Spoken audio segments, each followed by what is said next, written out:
So I'm really excited to talk about this book before. In fact, I can't believe I haven't done a book talk on this already. I had to go back and check like 3 or 4 times on my YouTube to make sure, because I am a very outspoken proponent of this book, and so I really wanted to share it with you. So, the book that I'm talking about is Rebel Girls by Elizabeth Keenan. So, what I heard about this book, first of all, this is Elizabeth Keenan's debut novel, and I read about it because she was going to be coming to the Mid Cities Teen Book Festival, which happened, I think, in October at the North Richland Hills Public Library, which is not too far from me. And I love that event, the Mid Cities Teen Book Festival. And so I was reading up about all the authors and the books that they'd published, and this book really stood out. And to be honest, the thing that stuck out to me immediately about it is that it's connected to punk rock. So I love punk rock music. Definitely grew up listening to a lot of punk, and I was very interested in checking this book out. So the book Rebel Girls, it says "Stand with the girl beside you." It's a story about a young girl who uh, essentially her and her sister both go to a private Catholic school, and her and her sister could not be more different from one another.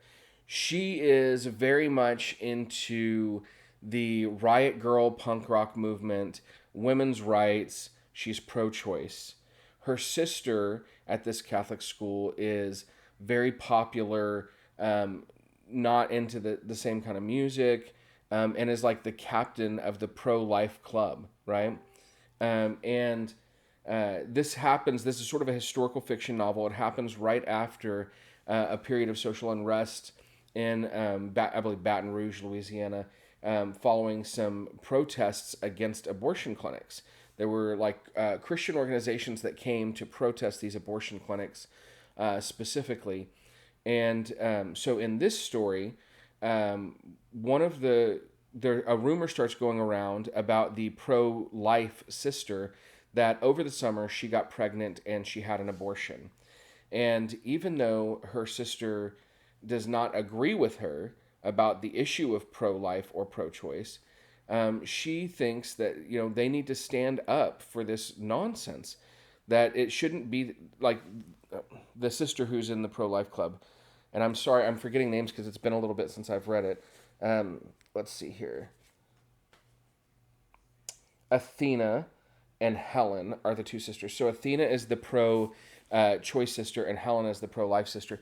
So um, Helen, is pro life, but here she is being accused of having an abortion and risking possibly being expelled from this Catholic school because of their expectations and standards. And Athena is here saying it's none of your business what happened to my sister off campus, whether she had an abortion or not. And that shouldn't have any effect on her time here in this Catholic school. And so they're kind of trying to be subversive using some of the same kind of promotional tactics that the Riot Girl movement used in order to spread their message and have, sort of women stand up in solidarity for one another. And so ultimately, what they're arguing is that pro choice can also include the choice to not have an abortion. Pro choice doesn't mean that you're always going to choose an abortion. So I thought the story was really fascinating in a lot of ways. Growing up in sort of Southern culture and very involved in the church, that perspective on pro choice, that choosing to have a baby is a choice and an option in pro choice, was something I had never really heard. And it's sort of embarrassing now that it's something I hadn't heard. But also, just the connection to the Riot Girl movement, this girl power, like standing up for one another. I hate to say girl power, it sounds so like derivative, but this standing up for the girl next to you, it really got me going, like got me wanting to read more books like that. And so I went from this and I read Moxie and sort of the same vibe. In fact, I would pair Rebel Girls with Moxie and maybe even with the First Rule of Punk. I really loved all those books together. And so I really hope that you get a chance to pick it up.